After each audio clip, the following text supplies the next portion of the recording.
Guys, আমি হচ্ছে আজকে ডিম ছোটো ছোটো ডিম ভাজি দিয়ে ভাজা ডিম দিয়ে লাউ এবং আলু দিয়ে এই রেসিপিটা রান্না করব। এটা খেতে অনেক সুস্বাদু, আপনারা ট্রাই করে দেখতে পারেন।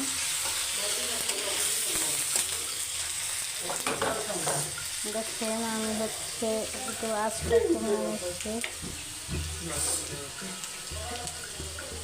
দেখেন, হলুদের গুঁড়া দিয়ে দিলাম 1 চা চামচ। ঝালের গুঁড়া একটু বেশি পরিমাণে, যেহেতু আমি ঝাল বেশি খাই।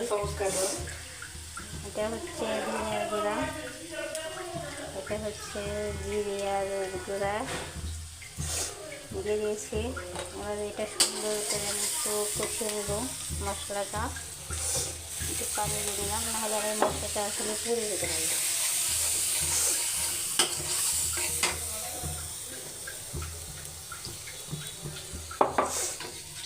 দিয়ে দিয়েছি সব কিছু। এখানে রেখেছি আমি হচ্ছে ডিমটা আগে ভেজে রেখেছি, এটা আপনাদেরকে দেখাই নাই। ডিম আপনারা একসাথে সবাই ভেজে নিতে পারেন। ডিমটা ভেজে পিস পিস করে তারপরে আগে রেখে দিয়েছি। একটু আঁচটা একটু বাড়িয়ে দিলাম।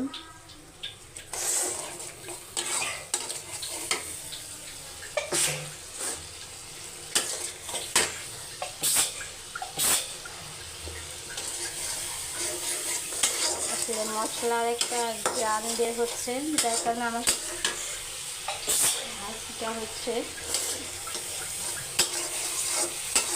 মশলাটা সুন্দর করে ভেজে নেব।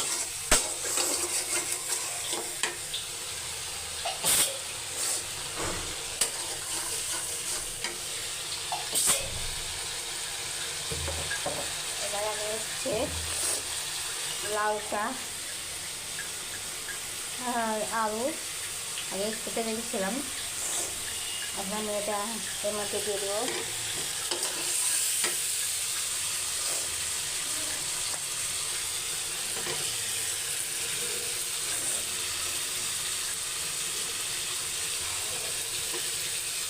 দিয়ে দিচ্ছি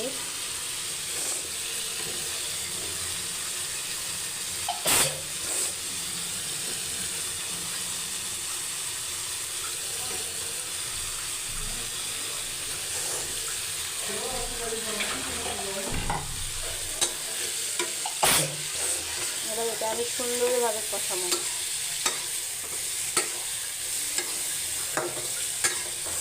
যত কষাবেন তত ওই টেস্টটি আরও ভালো হবে।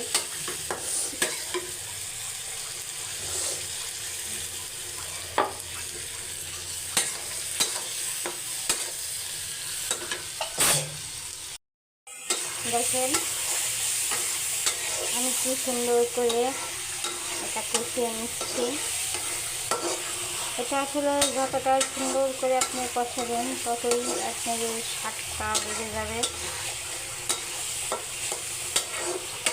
যে কোনো তরকারি কষানোর মধ্যে আসলে স্বাদ অনেকে বেরিয়ে যে রান্না ভালো ওই রান্না খারাপ, ভালো রান্নায় স্বাদ আসে তার অনেক স্বাদ আসে না। আসলে রান্নায় স্বাদ তখনই হয় যখন কোনো তরকারি সুন্দর করে কষিয়ে তারপরে সেটা রান্না করা হয়, সেটা অটোমেটিকলি স্বাদ আসে। এখন এটা আমি অনেক সুন্দর করে কষিয়ে নিচ্ছি। আমার এটা প্রায় কষানো শেষ। এখন আমি পানি দিব।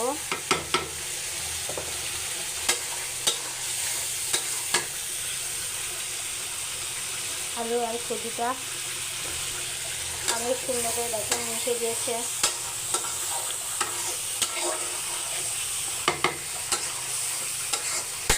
আপনারা যতটুকু পারেন কষিয়ে নেবেন, যত কষাবেন তত আসলে স্বাদ আসবে। আমি হচ্ছে এখন পানিটা দিয়ে দেব। ঠিক আছে, পানি দিয়ে দিলাম।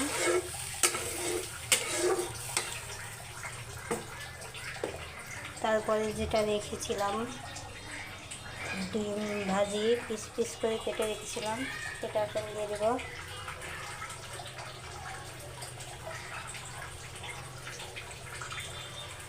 এটা ডিমটা যদি আপনার ভাবে আমি 2টা ডিম একসাথে ভেজে নিয়েছি, 2টা ডিম যদি একসাথে ভেজে নেন তাহলে আপনার তরকারিটাও মজে যাবে, আবার অল্প খরচে আপনি খাওয়া হয়ে যাবে। দিয়ে দিয়েছি। এবার আমরা দেখি এটা কীরকম হয়। দেখুন যেটা আগে রেখেছিলাম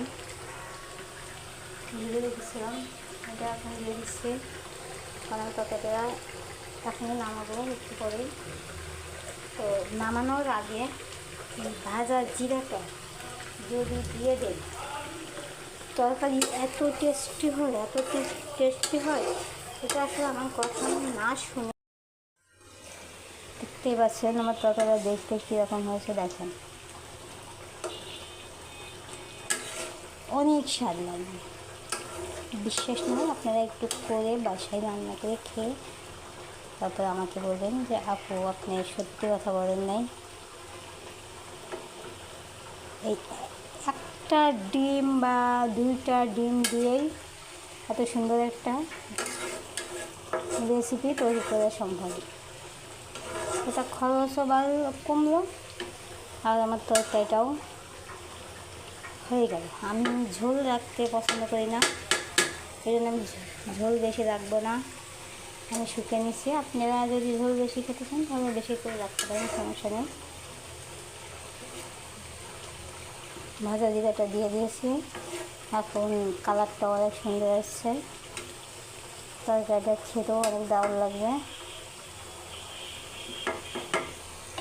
ঠিক আছে, আজকের মতো এই পর্যন্তই। আপনারা সবাই ট্রাই করে খেয়ে তারপরে বলবেন। আর আমার প্রত্যেকটা ভিডিও পেতে আপনারা অবশ্যই সাবস্ক্রাইব করে আমার সাথে থাকবেন। আমি খুব ইজিলি খুব সহজে রান্না করে দেখাই, যেটা সবার ঘরেই থাকে সব কিছু। এটা রান্না করতে কারো কোনো ঝামেলা হয় না, কারো কোনো টেনশন হয় না যে এটা পাবো কোথায়, ওটা পাবো কোথায়, এটা কোন দোকান থেকে নেবো, ওটা কোন দোকান থেকে, এরকম কোনো কিছু নেই। যা আছে তাই দিয়েই আপনি রান্না করতে পারবেন। হচ্ছে বাইরে ভালো থাকবেন। আমি চুলাটা অফ করে দেবো, আমার ঝোলটা শুকিয়ে গেছে। এতটুকু ঝোলটা আমাদের খাওয়ার জন্য লাগবে। ভালো থাকবেন। আসসালামু আলাইকুম। আর আমার সাথেই থাকবেন।